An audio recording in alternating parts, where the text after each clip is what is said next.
يسعد لي اوقاتكم جميع واهلا وسهلا فيكم بقناتنا. اليوم بطبختنا هيك رح نعمل مع بعض شراب الورد. شراب كتير منعش بالصيف وطيب على اعتبار انه نحن هلا بموسمه. هذا الورد الجوري البلدي اللي بدي اساوي منه انا الشراب.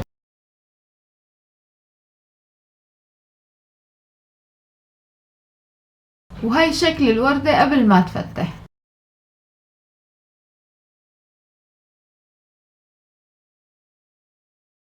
اول خطوة بدي اعملها بدي اقطف الورد. ما هو بهاي الطريقة بهذا الشكل، يعني بدي اقطفه كله.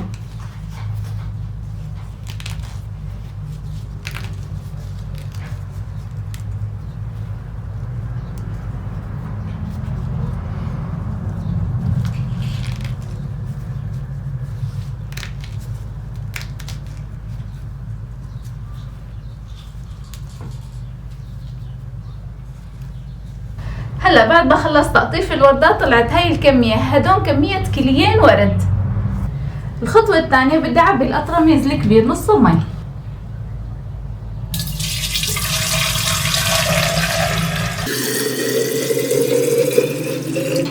بدي احط له معلقة ملح الليمون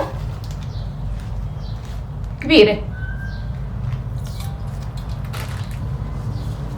خلطن، وبحط الورد فوق المي.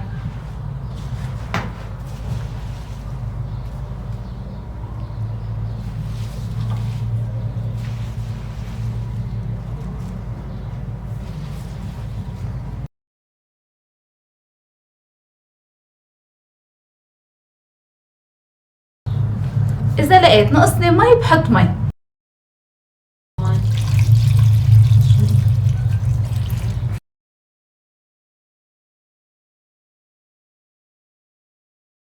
هلا هاي الكمية تقريبا كاملة اللي حطيتها الكليين، حطيتهم بالقطرميز طبعا مع الضغط المستمر لحتى يسع كامل الكمية معي.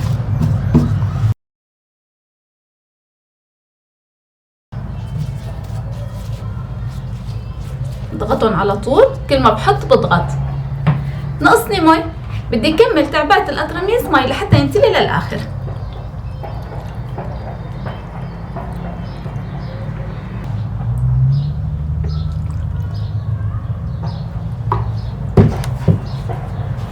بضغط الورد كله لحتى ينزل بقلب المي.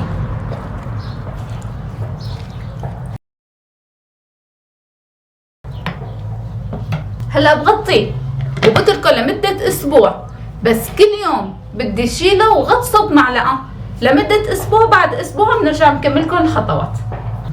اصدقائي هذا الورد بعد ما نقعته اسبوع مثل ما خبرتكم كل يوم كنت عم غطسه بالمعلقة للورد لحتى ينزل. طبعا نقص المي شوي عن الورد قمت انا زدته. هلا بدنا نصفي المي من الورد. هلا بدي شيل الورد بالاول اعصره لانه ما بتنزل معي المي اذا ما شلت الورد من قلب القطرميز عن الوجه يعني.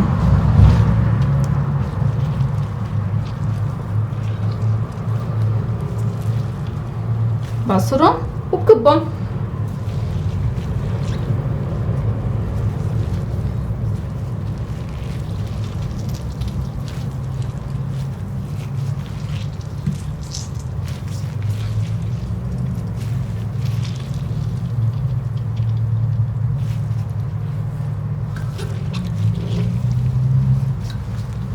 بعصرها منيح لينزل كل شي فيهم مي.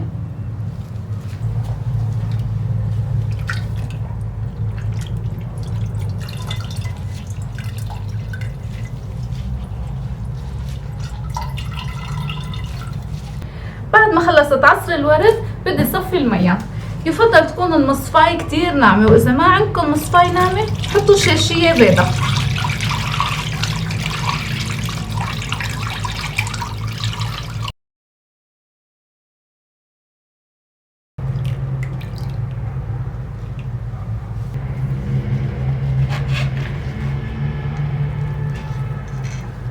الوردات اللي طلعوا بالمصفاية بعصرهم.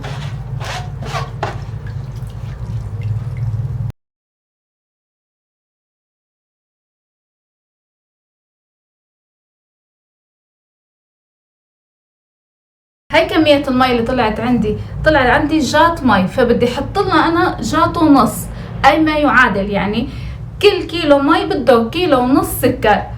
في ناس بترغب انه تحط لكل كيلو مي مثلا كيلين سكر، هاي بتعود حسب الرغبة وحسب ما بحب حلاوة الشراب يكون. هلا بحط الميات بالطنجرة،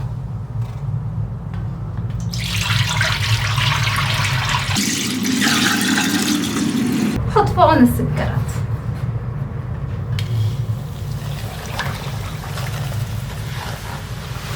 هاي الشاط الاول.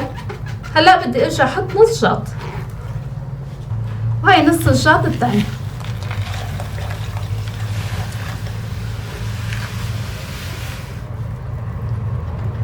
بنحركهم شوي وبعدين بدي احطهم على النار. هلا بدي احركهم لحتى يذوب السكر بقلبهم. بالاول بقوي الغاز، وبعدين قبل ما بصيروا بدهم يغلوا او بتصير تطلع الرغوه على وجههم بدي نوص الغاز. هلا طلعت الزفره مثل ما انتم شايفين بالمعلقه، وبلش اشها بهي الطريقه.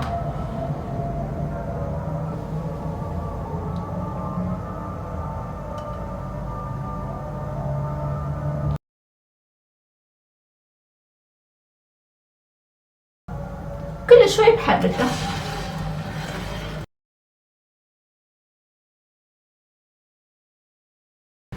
كل ما طلع رغوه بدي اشها.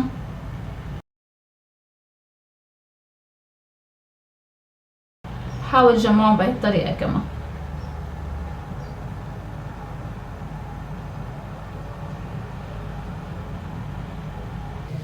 هلا بدي احط لها معلقه ملح الليمون، لاني انا دقتهم ولقيتهم بحاجه بعد لملح الليمون. بذكركم انه نحن بوقت النقع حطيت لهم معلقه، بس لساتهم بحاجه. وملح الليمون بيساعدني على انه تطلع الرغوه اكتر.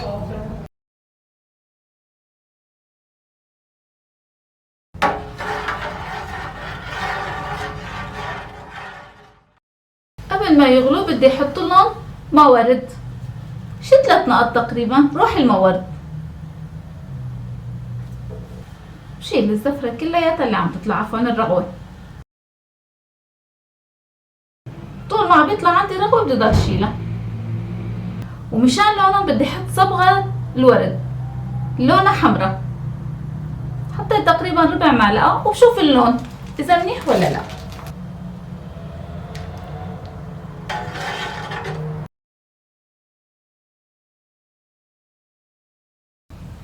بحط شوية شراب بالكاسة، شوف لونه. هذا لون الورد اللي بدي اياه. بدي استنى الورد لحتى يغلي اول غلوة والثانية، وبطفي تحته، وكل شي فيه رغوة بيطلع على وجهه. بعد ما اطفي الغاز بشيله وبستنى لحتى يبرد. استنيت الورد لحتى برد على الاخر، وبدي اعبيه بالاناني. اي انينة موجودة عندكم بامكانكم تعبوا فيها، بس يفضل تكون انينة ازاز.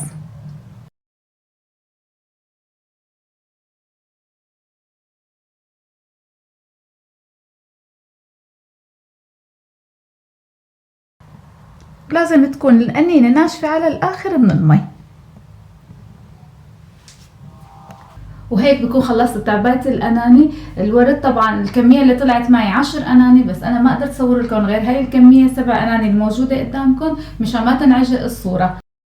وهلأ صار شراب الورد جاهز معي، ورح نحله سوا. شوفوا قديش بدي أعبي الكاسة مي.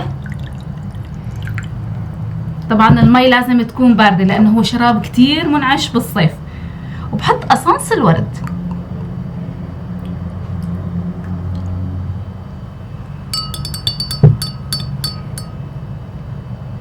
شايفين ما شاء الله لونه ما أجمله. يلا خلينا نشرب سوا. شي منعش خيالي. هيك بنكون خلصنا شراب الورد. أصدقائي لا تنسوا تدعمونا باللايك، تشتركوا بالقناة وفعلوا زر الجرس، وتكتبوا لي بالتعليقات شو رأيكم. وإلى اللقاء بحلقة جديدة.